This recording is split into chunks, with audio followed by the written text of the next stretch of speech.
albatta ummatim ular ustidan g'alaba qozonajaklar deya nido qildilar. So'ng cho'kichni qo'lga olib ikkinchi zarbani tushirdilar. Yana boyaga manzara takrorlandi.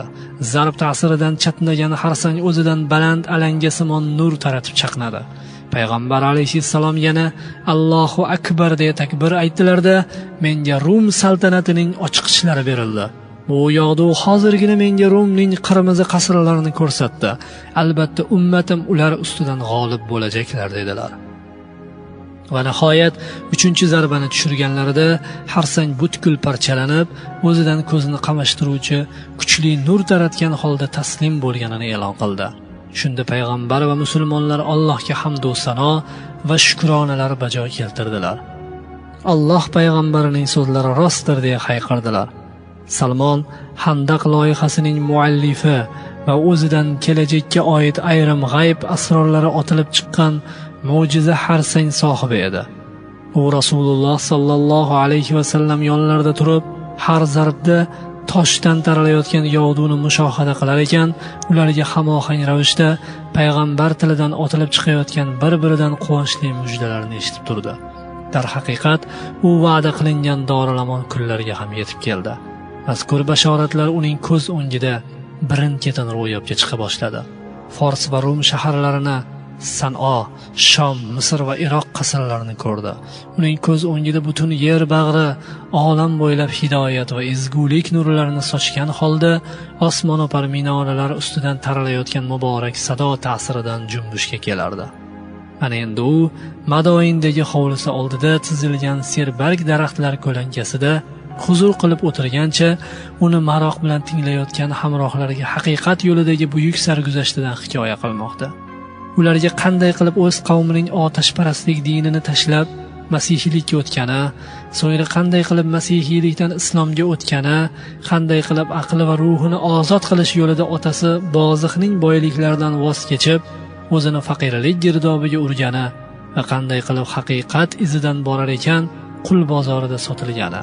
So'ngra qanday qilib payg'ambar alayhisalom bilan uchrashgani-yu, qanday qilib islomni qabul qilgani haqida zavq va shavq bilan so'ylab bermoqda. Salmon Farsi Madoindagi hovlisi oldida tizilgan serbarg daraxtlar ko'lankasida huzur qilib o'tirgancha, uni maroq bilan tinglayotgan hamrohlariga haqiqat yo'lidagi buyuk sarguzashtidan hikoya qilmoqda. Ularga qanday qilib o'z qavmining otashparastlik dinini tashlab masihiylikka o'tgani, so'ngra qanday qilib masihiylikdan islomga o'tgani, qanday qilib aqli va ruhini ozod qilish yo'lida otasi bozixning boyliklaridan voz kechib, o'zini faqirlik girdobiga urgani va qanday qilib haqiqat izidan borar ekan, qul bozorida sotilgani, so'ngra qanday qilib Rasululloh sallallohu alayhi va sallam bilan uchrashgani-yu, qanday qilib islomni qabul qilgani haqida zavq va shavq bilan so'ylab bermoqda. Keling, yaxshisi biz ham uning fayzli majlisiga yaqinroq o'tirib, ajoyib va g'aroyib qissasiga quloq tutaylik. Men Isfahon shahrining Ji deb ataluvchi qishlog'idan edim, deydi Salmon. Otam katta zamindor bo'lib, uning eng suyukli farzandi edim. Voyaga yetgach, majusiylik dinini qunt bilan o'rgandim. Hatto ichida tunu kun olov yonib turadigan ibodatxonani o'zimga istiqomatgoh ham qilib olgan edim. Biz toki o'chib qolmasligi uchun mazkur olovga uzluksiz ravishda o'tin qalab turardik. Otamning yer mulklari bo'lib, bir kuni ularning biridan xabar olish uchun meni jo'natdi. Yo'lda ketar ekanman, nasroniylar cherkovi oldidan o'tib qoldim. Ularning ibodat tovushlari eshitilib turardi. Shunda men nima qilayotgan ekanlar deya qiziqsinib cherkovga kirdim. Ularning o'qiyotgan namozlari menga yoqib tushdi va o'zimga o'zim, bu bizning dinimizdan yaxshiroq din ekan dedim. Shu tariqa to quyosh botgunga qadar ularni kuzatib turdim. Shu bois o'sha kuni otamning yer mulkiga ham bormadim, uyga ham qaytmadim. Otam esa xavotirlanib ketimdan odam jo'natibdi. Men masihiylardan dinlarining asl vatani haqida so'raganimda ular Shom yurtida deb aytdilar. Uyga qaytgach, otamga bo'lgan voqeani so'zlab berdim va ularning dini biznikidan afzalroq ekan dedim. Avvaliga otam men bilan rosa tortishib, fikrimdan qaytarishga urindi. Bundan hech qanday naf chiqmagach, oyog'imga kishan solib qamab qo'ydi. Men nasorolarga odam jo'natib, ularning diniga kirganimni ma'lum qildim va agar ularga Shomdan birorta karvon kelsa toki men ham ular bilan birgalikda Shomga yetib olishim uchun qaytib ketishidan burun xabar berishlarini o'tindim. Ular iltimosimni bajo qildilar. Shunda men kishanlarni parchalab qochishga muvaffaq bo'ldim va mazkur karvon bilan Shomga yo'l oldim.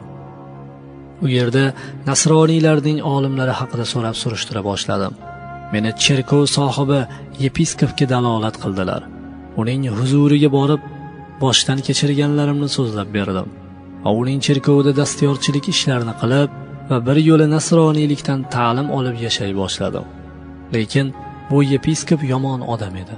Negaki u xaloyiqdan nochorlarga tarqatish maqsadida yig'ib olingan mablag'ni o'zi uchun yashirib qo'yardi. Nihoyat u olamdan o'tdi. Uning o'rniga boshqa ruhoniyni olib kelib qo'ydilar. U o'z diniga astoydil amal qiluvchi, oxiratga rag'bati kuchli va dunyoni tark qilib, ibodatga muhabbat qo'ygan kimsa edi. Men uni shu qadar yaxshi ko'rib qoldimki, undan ilgari hech kimni bunchalik yaxshi ko'rganimni eslay olmayman. Nihoyat uning ham dunyodan ketish payti keldi. Men unga aftidan omonatni topshirish vaqti ham kelganga o'xshaydi. Sizdan so'ng kimning etagini tutishimni tavsiya qilasiz dedim. U bo'lsa, ey bolam, dunyoda musillik bir obiddan o'zga biz kabi nasroniylikka to'g'ri amal qilgan odamni bilmayman dedi. U vafot etgach, musillik ruhoniy huzuriga bordim.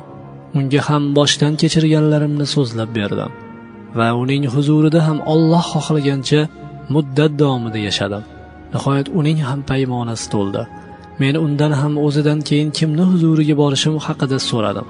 U Nasibayindagi obidga dalolat qildi. Shunday qilib, Nasibayin qaydasan deya yana yo'lga tushdim.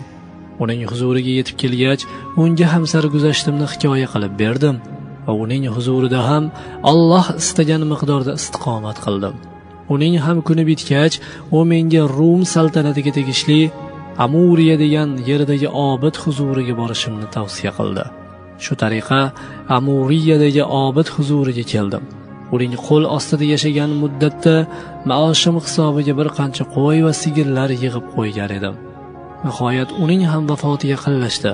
Unga meni endi kimga tavsiya qilasiz dedim. U bo'lsa, ey bolam, yer yuzida biz kabi to'g'ri yo'lda bo'lgan birorta obid qolganini bilganimda, albatta seni unga yo'llagan bo'lardim. Biroq bilginki, yaqin orada Ibrohimning Hanif dini bilan yuborilajak yangi payg'ambar chiqadi. U ikki yog'i xurmozor bilan o'ralgan yerga hijrat qiladi. Agar uning huzuriga yetib olsang, marra seniki. Uning ochiq oydin belgi va alomatlari mavjuddir. U sadaqani qabul qilmaydi, hadiyani esa qabul qiladi. Uning ikki yelkasi orasida payg'ambarlik muhri bor. Uni ko'rsang, albatta taniysan dedi. Bir kuni biz tarafdan karvon o'tib qoldi. Bilsam, ular Arabiston yarim orolidan ekanlar. Men ularga meni ham o'zlari bilan birga yurtlariga olib ketishlari evaziga qo'y va sigirlarimni taklif qildim. Ular rozi bo'ldilar. Vodil Qur'ogacha ular bilan birga keldim. Shu yerda ular menga xiyonat qilib, meni zo'ravonlik bilan bir yahudiga qul sifatida sotib yubordilar. Men u yerda ko'p xurmolarni ko'rganim bois, zora kutilayotgan payg'ambarning hijratgohi bo'lajak shahar shu bo'lsa deya umid qildim.